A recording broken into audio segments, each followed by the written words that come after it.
Birchbox, The Honest Company, Tory Burch, and many, many more.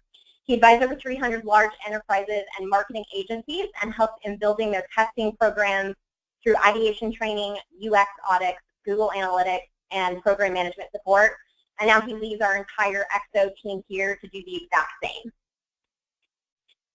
So we're just going to walk you through a quick summary of what this webinar is going to look like today. We'll start with a little intro on ad shoppers, and then we'll go into VBXL and Shopify Plus. We'll start with Kitav giving you 5 examples of conversion, and then ad shoppers doing the same with their 5. And then at the very end, we'll wrap it up with some Q&A. So like I said, if you have any questions, please feel free to add them in as we're going, and we'll get to those at the very end. So a little bit about ad shoppers here. Ad shoppers help e-commerce leaders deliver engaging shopping experiences faster. Their suite of unified applications increases client average revenue per visit by seamlessly turning browsers into buyers and buyers into those influencers. Ad shoppers seeks to provide marketing agility to all of their clients, helping them effectively implement campaigns, measure their impact, and continuously and incrementally improving their results as quickly as possible. All of this saves all of their clients time and increases their revenue. As you can see here on this slide, they've worked with numerous impressive brands, including Hanes, Everlast, O'Neill, and many more. And I'll give you a little background on VBXL as well. VBXL, we are a full-service e-commerce agency that focuses on Shopify Plus and Optimizely platforms. We've been around for about 3 years and have worked with some of the largest names on Shopify Plus. This includes Red Bull, P&G, Movement Watches, Hallmark, The Giving Keys, Kopari, and many others.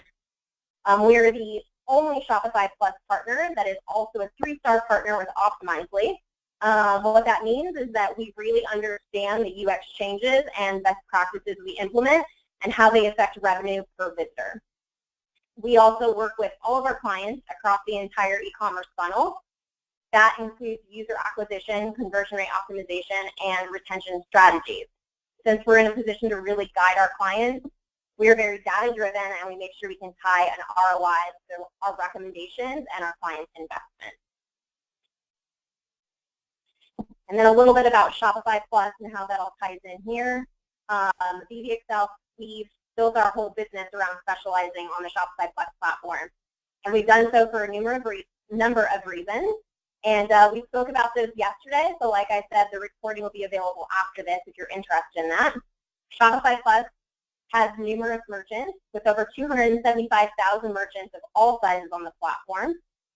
They have a large and growing developer community, which makes it very unique. The Shopify Plus team is very focused on building out an enterprise version for more sophisticated and high-volume merchants. And these features include being fully hosted, having unlimited bandwidth, 0% transaction fees, 99.99% server uptime. It's very white glove. It's dedicated account management. You have more control over your checkout, which will look and the feel. More available APIs, including the discount and the gift card. And they're currently running a migration from Magento Offer. So if you're curious about that, please contact us or ask Shopify Plus about that offer. The platform itself is very robust and offers a ton of flexibility, and with a high price point that usually, and without the high price point, sorry, that usually comes with enterprise applications of these other platforms. The flexibility of the platform allows our EXO team to implement winning conversion strategies. And with that, we say that experience optimization is growth marketing strategies developed with the interaction of experience and conversion rate optimization. Kitav will walk us through 5 considerations to accelerate conversions based on better awareness of the full customer cycle from acquisition to conversion and retention. So off to you, Kitav. Thank you, Nikki. So to start off, you may have not heard of that acronym EXO before, but we branded our services for Experience Optimization EXO. And to be honest, when we did that internally in the office, there were some giggles around the office around that representing hugs and kisses. But that's exactly what you should think about when you are engaging with your customers, because when you invite someone on your website to nurture them down a sales funnel and actually encourage them to take action to buy something, you're developing a relationship. And with any relationship that you have in your life, familial, friendship, or romantic, It's all about managing expectations and communication. So that's exactly what we're going to dive into today.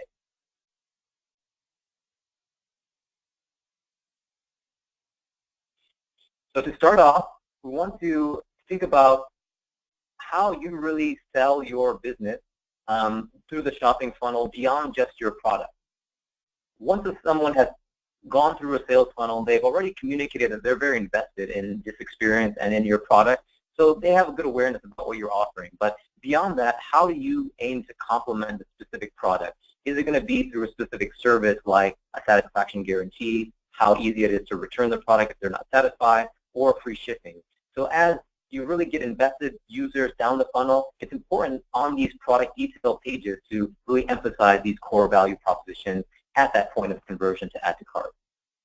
And here we have an example of one of our leading customers at BZXL, Movement Watches. They've grown exceptionally well over the last couple of years, and we continue to do experience optimization work with them. And this is the current iteration of their product detail page where they're featuring a lot of these core value propositions adjacent to their add to cart. Okay. Next, once you have a user who's very invested down a sales funnel and is considering if they're going to take action on the add to cart, beyond just the complementary service messaging around the value proposition that we just spoke about, it's important to start building urgency about why they should take action. And oftentimes, it takes users multiple sessions to convert on a specific purchase. The e-commerce average is somewhere between 2.5 to 3.5 sessions per visit, per visitor before they actually convert on a purchase. So thinking about every moment in interaction that you have on a product detail page as potentially your last, because you don't necessarily know if the person is going to come back. So building urgency around why they should take action now is really important. And what we have as our first example is from Dot & Bow, featuring how many specific products are left in this specific product line. So selecting your color palette, your quantity, and having full awareness of how many specific pieces of furniture are left in their inventory to drive that urgency.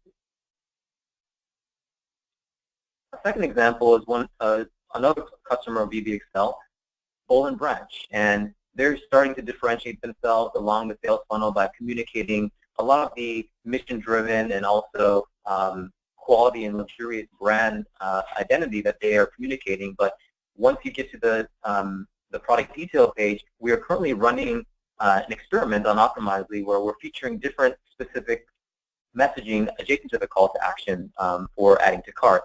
And that is highlighted here next to this shipping parcel icon, where we're identifying those core value props like we spoke about a few moments ago, but also driving urgency by convincing the user to take action today so that their product can ship potentially in the same day or the next day. And we have multiple variations of this running where there's a current iteration as the one you're seeing currently on your screen, as well as one that has a countdown timer for how much time they have to actually take advantage of shipping that same day.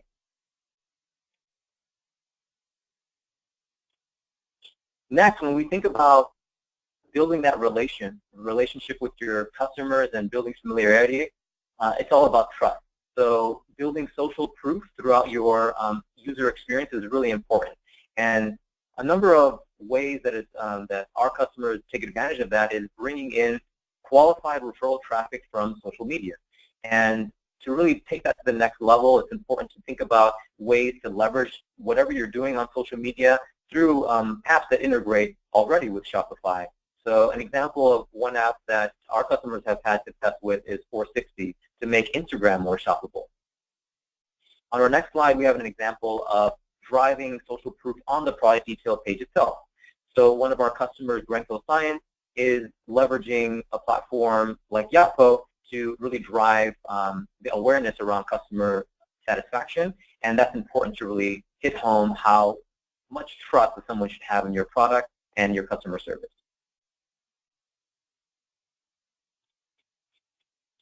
Point number 4 is ensuring that you have an effective collections page. Many customers may be coming directly to your website, to your homepage, or if you're having specific campaigns to product. So there's that gray area of a collections page or category page that sometimes gets lost in the shuffle of optimization. But it's really important to think about the user path and how a user is leveraging a collections page to really, one, discover information around specific products, and two, get to the product that's most relevant to them as quickly as possible. So when you think about redesigning your collection page or running optimization campaigns, the key success metric of an effective collections page is not how many pages per session you drive or how many product detail pages you drive, but it should actually be your add to cart conversion rate as well as your checkout conversion rate, because the experience of moving back and forth between a product detail page and a collections page, if there's not enough information for the user to interact with on the collections page, is very frustrating, introduces a lot of friction to the experience, and promotes balance.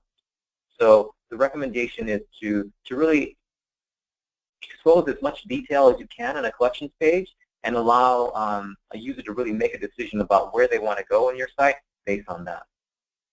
So our example in this point is one of our customers, Kopare Beauty. And they have a limited product line, only about 5 or 6 products, but they're trying to communicate in their collections page as much information about each product, how it's differentiated from the other product line, and how they can potentially take advantage of the full suite of offerings through a bundle offering. So leveraging this type of experience optimally through a hover state if you're on desktop and swipeable interaction through mobile is the best way to really drive discovery without having a user go back and forth between product detail and collections page. And the fifth point is really getting back to that point about managing expectations, and the best way to do that is to leverage whatever information you already know about your users. So fundamentally, if they're a brand new user versus someone who has had some contact about your product offering and is returning, there are different things that you really want to emphasize in terms of your real success metric for that type of user. Oftentimes, people who run e-commerce shops are really focused on end conversion goals, these macro goals like add to cart and purchase conversion. Those will not go away, and that fundamentally is core to your business. But when you think about segmenting audiences and how valuable you can start developing relationships with your customers to really extend their lifetime value, it's really important to start thinking about what they know about your customers and how you can start leveraging that information to provide a better experience.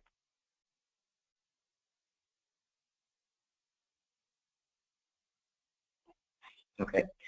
Yeah, just checking an audio check. If you have any issues with audio, please type into the chat box.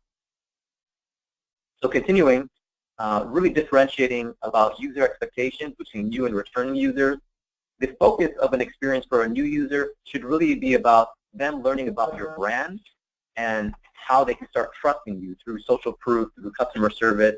And at the end of it, of course, you would want them to drive forward and convert on a product purchase, but the ideal endpoint for a brand new user and the KPI that you should be judging success for a new user should be on email capture, because that's a great way to stay connected with your users and drive that nurture relationship that will hopefully bring them back to their back to your website and convert at a later session. Because as we mentioned before, it takes multiple sessions for a user to be convinced to often convert on a purchase.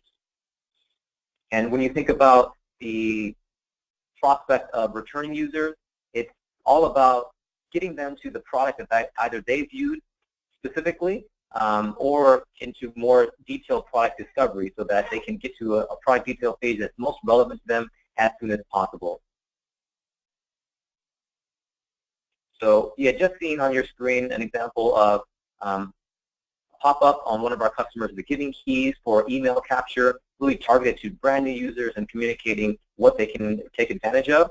And what you have on your screen right now is, again, movement watches using an ad campaign for returning users to really drive urgency. So they know that a user has seen their site, has potentially abandoned their cart, and they're giving them a very specific promotion that will hopefully drive that end conversion event sooner rather than later.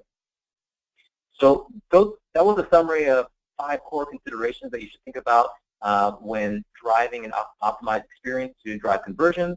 I'll pass it over now to Peter to explore an initial slide. Awesome. Thanks, Kitab. So I'm going to go ahead and pick up, and I have 5 additional ways and examples and things that you can do to increase the performance of your e-commerce store, focusing primarily around 3 things. So 1 is going to be increasing conversions. 2 is going to be increasing the amount of email subscribers that you capture, and 3 is going to be increasing the amount of social sharing that happens. Now, to make an important kind of distinction between the 2 sort of presentations here, what Kitab covered today is more of a kind of, I guess, the nuts and bolts or the bones of your e-commerce store. So things that are more tightly integrated to your actual, the core of your e-commerce experience. And the things that I'm going to cover are going to be more campaign-based things that you can layer on top of your e-commerce store. So, your Shopify Plus store, in this example, to really drive up the performance of some of these KPIs that we'll cover. So hopefully that helps frame some of the things that I'll be covering. And with that said, let me go ahead and jump into into way number 6 here. So this is going to be post-purchase social rewards. So one of the biggest missed opportunities that we see among clients that are first starting with us is not leveraging social sharing on the checkout success page. So if you think about it, once somebody has completed their purchase, they're on the checkout success page, they're at basically their highest level of engagement that they're going to be at with your brand because they're really excited. They found a product or a bunch of products that they really love, and now is the perfect time to tell their friends about it or tell somebody about it. So why not integrate an incentive to get your customers to actually go ahead and share out on that checkout success page? And this is exactly what post-purchase social rewards does. So imagine this is the checkout success page, and you pop up a modal that looks something like this, where it's prompting you, the end user, the customer, to share out. And as you can see here, with the red tag, you're offered the chance to save $5 off when you share out. So in this example, on Facebook. So this is what post-purchase social rewards looks like. And so, like I mentioned, this is a really good opportunity to drive more sharing. To give you guys a statistic, around 30% of sharing doesn't actually happen until someone makes a purchase, which is why post-purchase social rewards is so ideal for capturing those extra shares. A couple other benefits that are worth talking about. So number 1 here is going to be increasing social proof.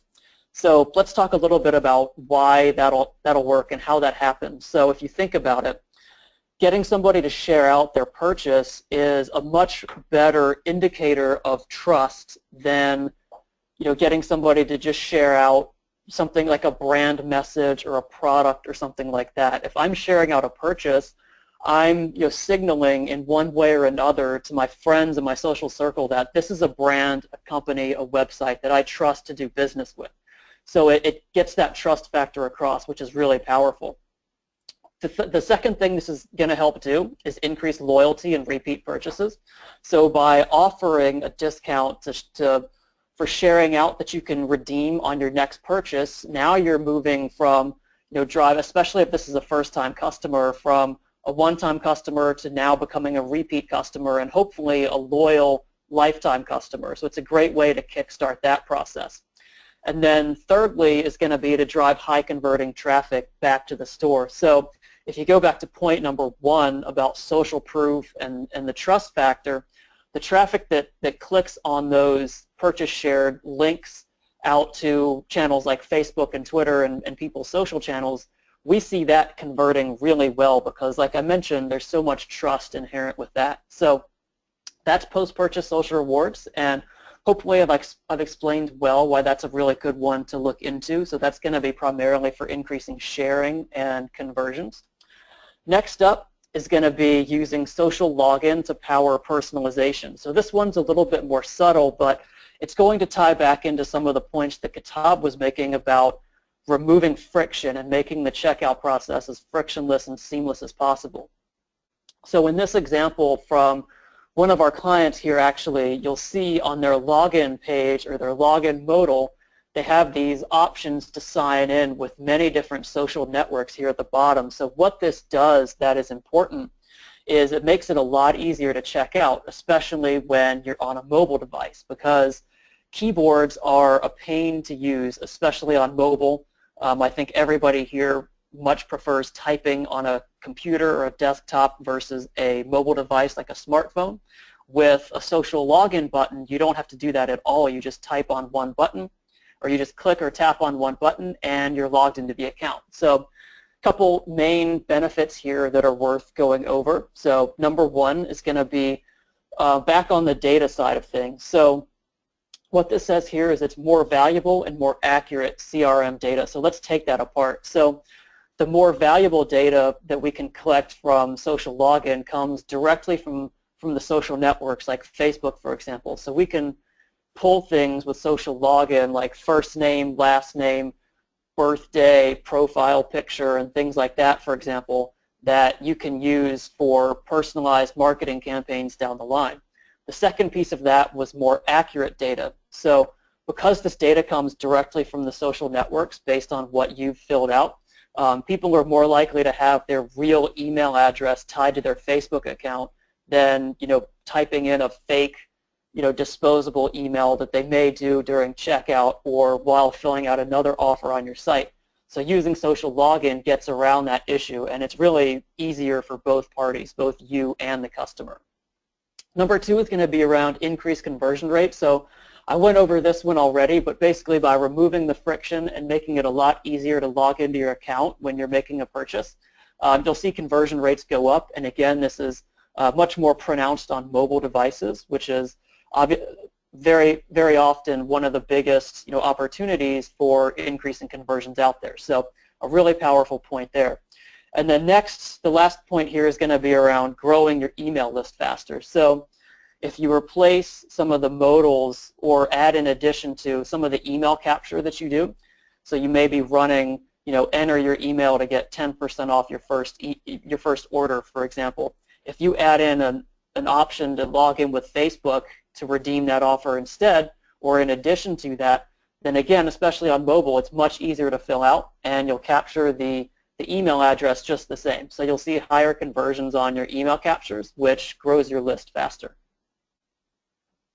Next up is going to be personalized behavioral targeting offers. So here I'm kind of picking up where the last point left off. So social login was all about capturing more data that we can use for personalization.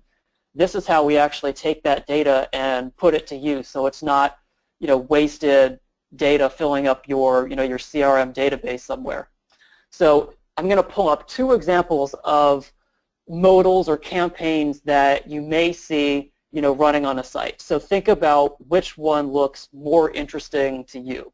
So this is a generic welcome modal. Many of you guys are probably running something similar. You may have an email capture, to get this offer. You may not, but it's basically welcome, you'll get a discount on your first purchase, and then a call to action. Modal number two uses personalized data that we were able to capture with social login, for example. And in this example, we're picking up the fact that it's this person's birthday, and we're giving them a personalized offer, and we're mentioning their name and putting their profile photo in this modal. Now, this may be a little extreme, but which one looks more compelling to you and more likely to be something that you'll fill out or complete the offer? I think most of us, it's going to be number two because it's way more personalized and targeted towards us. So this is why these kind of personalized behavioral targeting campaigns can be so powerful.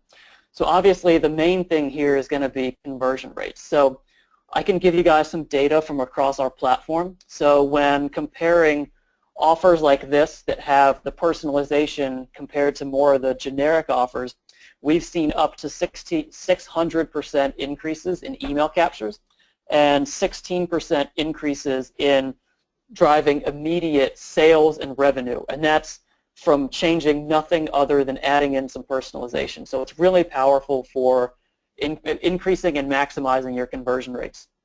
The second thing is it's It's better for your customer experience. So, more and more as customers and people and us really are used to a better, more personalized and relevant shopping experience, this is the data that's going to help fuel that and provide that better experience for your customers. And then lastly, I touched on this one a couple minutes ago, but this is how you put all the data that you're collecting with things like social login or other forms, actually take that data and put it to work. So next up is going to be running social contests that drive revenue. So this is a really great way to engage your audience, and I'm going to walk you through a really effective way of running these social contests that we've had a lot of success with. So it's usually a 3-step process. So step 1 involves getting your traffic to enter, to see the giveaway that you're doing, be aware of it, and drive them to the landing page where we have it set up. So when you're running some kind of a social giveaway, in this example, it's if you look at the bottom of the screen here, you can see it. It's win your wish list up to $1,000. So that's the way the giveaway was set up. So what we want to do in step 1 is generate as much awareness as we can around that giveaway and drive them to the landing page where they can register. So this is where you'll capture the leads. And so step 1 is always a lead capture here. You'll notice there's the social login options to make it really easy, or just fill out the traditional first name, last name, and email form. And then once somebody's registered, now the social piece kicks in to add virality to the giveaway. So once someone's entered the giveaway, now the next step is to share out, whereas every share counts as an additional entry to the giveaway, so you're incentivized to share out. And the way this specific one was set up is the way you populated your wish list for the giveaway was by sharing products. So every product you shared, you would win, if you were chosen, up to $1,000 in total value. So this is a really strong way of increasing traffic as well as awareness and capturing more leads. So to give you guys some numbers and some data behind kind of what I'm mentioning here. So I mentioned it's a really good way to increase sharing. That the giveaway that we looked at actually saw over a 4,000% increase in sharing, and while they're not always all such a dramatic increase in sharing, they're all usually fairly close to that. We've almost always seen an increase in sharing well over a couple 100%. The second thing, so around capturing more email addresses, but with contests like this, we have seen email captures increase by 225%. So if you think about it, while running this giveaway, you'll capture more than double the amount of email addresses than you would otherwise. And then lastly, like I mentioned, this is really good for increasing brand awareness and engaging your audience and staying top of mind. So if they haven't heard from you in a while, it's a great excuse to get in touch with your customers again and get them back to your store, where many of them, after entering, will stick around to shop. So last up, so tip number 10 here is going to be mobile behavioral targeting. So one of the things that's maybe perhaps all too familiar with many of you guys is the difference in conversion rates between mobile devices and desktops, especially smartphones. With mobile behavioral targeting, we can target people that are on their mobile devices and abandoning the store and serve up offers to those people at the point of abandonment. So this is something that we've been able to do for a while with traditional behavioral targeting on desktop, but only recently has it been available on mobile. So let me show you guys how this works. I'm going to let this animation play. If you can't see it or if your screen's a little laggy, don't worry, I have the images on the next slide, but the way this works is when someone's browsing their shopping cart and they go to leave either by swiping left or hitting the back button, we pop up this offer to get free shipping. Just enter your email to get it. So that's how this one works. If you're used to some of the more traditional abandonment targeting on desktop where you use mouse tracking to serve up an offer before someone leaves, that's exactly the thing that I mentioned that we haven't been able to do on mobile until now. So this is the way that we can replicate that same, proven model that works really well on desktops now on our mobile devices like smartphones. So if you missed the animation on the last slide, here it is, slowed down a little bit with just images here and graphics. So step one is you're in the shopping cart here, and let's say you press the back button to leave, or maybe you even close out the tab itself. Step two here is going to be to show this wait before you go, can we tempt you with free shipping modal. And so if you enter your email and click this activate free shipping button, the next screen here gives you the coupon code for free shipping that you can use on checkout. So that's how the mobile behavioral targeting works. So why do this? Why is this a good idea? I think it's probably obvious to just about everybody here, but just in case, the number one thing here is going to be around increasing conversions and revenue on the devices where you routinely see the lowest conversion rates, which for just about everybody across the board is smartphones and tablets. You're also going to help grow your list faster because remember, we're capturing emails here. You don't have to offer an email capture if you don't want to, but it's definitely a great way to grow your list faster. And lastly, this one may seem a little, maybe a little bit more abstract, but staying ahead of your competition, if that's something that's important to you, this is one of the things that almost nobody is doing right now, but everybody is probably going to be doing it in 3, 4, 5 years. So if you jump on something like this early, you'll stay way ahead of the curve, and you'll beat everybody to the punch on really maximizing your mobile and smartphone traffic. And so that's everything I have. I will go ahead and pass it back here to Nikki. Thank you, Peter.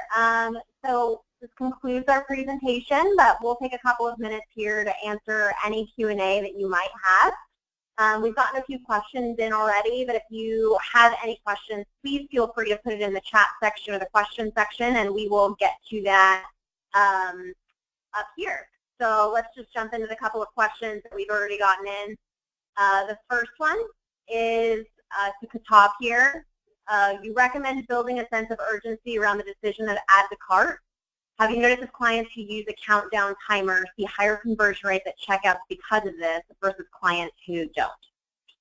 There's no clear answer for how a countdown timer will perform on one site versus another. It's really about demographics. So, for example, the demographics on Boll & Branch, where we were promoting earlier that we're currently running an experiment, their demographic skews a little bit older, so then potential urgency around that may react differently for different types of audience segments. So think about who you're really targeting and if they are going to be responsive to something like that right away. But the best way to really complement any kind of urgency or countdown timer is to really deliver immediate value to the customer. So what are they going to get? Are they going to get a discount? Are they going to ensure that the product doesn't sell out? Are they going to ensure that the item ships by a certain time? So be sure to communicate very clearly what value they will immediately receive. Great. Thank you for that, Katab. Here's another question. To increase personalization, can I have people coming from different social networks see different offers? Absolutely. So the only thing that's a little bit tricky is price testing. So you don't want to fall into that trap of charging different prices for the same product for different types of segments of users. So that is not allowed. But as far as targeting specific landing pages or specific promotions from someone coming from Instagram versus Facebook is certainly something that you can do at a very lightweight version of personalization. It does not have to be an always-on experience. It can be a test that you run for a platform like Optimizely or in a full-fledged personalization campaign. Awesome, great. Peter, do you have anything to add to that, or did that basically cover it from Katab as well? Yeah, I think that's basically it. Only thing I would add, and this is a good question, this is actually one of the things that we fairly often work on with our clients. But this is definitely something that you can do. It's definitely something that we recommend. And that's, I guess it goes back to the whole personalization piece. So even if the only thing you know about someone is the social network they came from, it's still better than serving up something that's more generic. So if nothing else, it's a good way of just making the your offers and your messaging more engaging, and more often than not, actually, we'll see slightly higher conversion rates with these more personalized offers here. So definitely recommend doing something like that. Awesome, that's great. I guess that'll lead into one of the following questions to Peter, which both of you would probably be able to answer this. So Peter, why don't you go first? Do you think personalization freaks people out? Yeah, so we get this question all the time, and the obvious kind of caveat here is it definitely depends on the audience. Usually the younger demographics that are used to seeing this kind of thing, it works a little bit better for them. Sometimes some of maybe the demographics that are skewed towards the older age ranges doesn't take off quite as well, but you would be surprised how well people usually are, or how receptive they are to it, I guess. We've worked with some people that were really, really hesitant about using personalization, and then they just tried it, and I guess they were a little bit like, the fear about it was really the only thing. Once they tried it, they thought people were going to just completely freak out and flood their customer support staff, but that didn't really happen, and it ended up going really well. So it can, for sure, and it's worth testing out before you roll it out fully, but we haven't seen it like freak people out as much as you might think. Great. And then Talk, what do you think about that? And I know Optimizely also has personalization that they offer, and not even just using personalization. Do you think that that would be something that freaks people out, or have you seen that in the past with clients that you've worked with? In my experience, the most powerful way to use personalization is on customers who you have an existing relationship with. The best way to freak someone out is if they're brand new to your site and then you are already targeting them with specific types of products that, based on other websites that they've been, or other kind of indicators of how you know who they are. But if they've already potentially gone through your sales funnel, if they've added something to the cart and they come back and you promote an abandoned cart kind of module, or you tell them, give them a notification to really drive nurturing about why they should come back to your site, that is generally received much more easily and drives more specific influence on conversion than someone targeting a personalization campaign to a brand new user. Great. Top, here's actually another question for you. Would you say that collection pages generate a higher cart order value? Oftentimes, when you want to think about the effectiveness of a collections page, it's not really to drive average order value. That is really accomplished later in the funnel through an effective product detail page and how you really surface related products and go through the strategy of upselling and cross-selling. So I would say that collections pages don't really generate higher cart value. They generate more orders. They generate more purchases because, as I mentioned, an effective collections page allows the user to identify which product is most relevant to their needs as soon as possible. So to the leveraging of expanding detail modules through hover state, if they can learn a lot through basically a quick shop type of experience without having to load multiple product detail pages, they're much more likely to do an end conversion. Whereas once they've already decided to add something to the cart and you then promote a related product or cross-sell something once they have added to cart or before they continue through the checkout, that's a perfect way to really drive average order value. Awesome. Peter, it looks like we actually have another question for you. For social login, do you suggest completely eliminating the traditional login? So with when talking about the more core part of your checkout or account logins, we definitely don't recommend completely eliminating traditional login. So, if you click to the login or create an account or my account page on your site, we have to log into your account. We always recommend keeping both the traditional login and then adding social login to it. The only time when you may want to completely eliminate a traditional login would be if maybe you're using modals on the site to welcome people to the site and maybe give away some kind of an offer or an incentive, and you're targeting those towards specific networks. So for example, to kind of talk about the personalization thing again, if you notice somebody's coming, all traffic coming from Facebook, and then you want to serve up a modal that says, welcome from Facebook, get 10% off your first order. In that case, it can actually be a really good thing to offer nothing but a login with Facebook button to get that offer. But yeah, that's basically the only kind of instance where we'd recommend completely removing a traditional login or email capture. Pretty much every other instance you'd want to offer both. Great. And it looks like this is the last question unless another one comes through. And it's actually for the both of you. Somebody asked, I have a Magento site. Will these strategies still work? Much of what we've covered today is general best practice when you think about nurturing a customer down a sales funnel. But when you think about making a website that's really agile and allowing you to do very focused and ambitious testing and experimentation, the best complement that we've seen to optimize the other testing platforms has been Shopify. So think about that when you make a decision about which platform will take you into the next phase of growth for your company. Great. And Peter, what are your thoughts on that?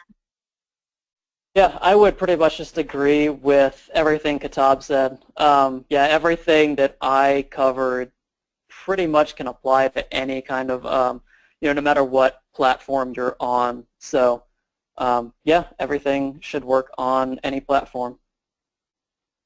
Great. All right. Well, it looks like that's going to wrap up our Q&A.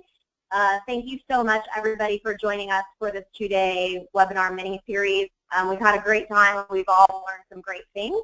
The webinars will both be available by shortly here, and you should receive an email, so check your inbox for that. If you want to get a hold of Kitab or Peter, here are their emails on the screen, and also if you'd like a live demo, there's a link here at adshoppers.com/live-demo that you can go to and get a free demo with them. Thank you all so much, and we've had a great time, and please let us know if you have any questions.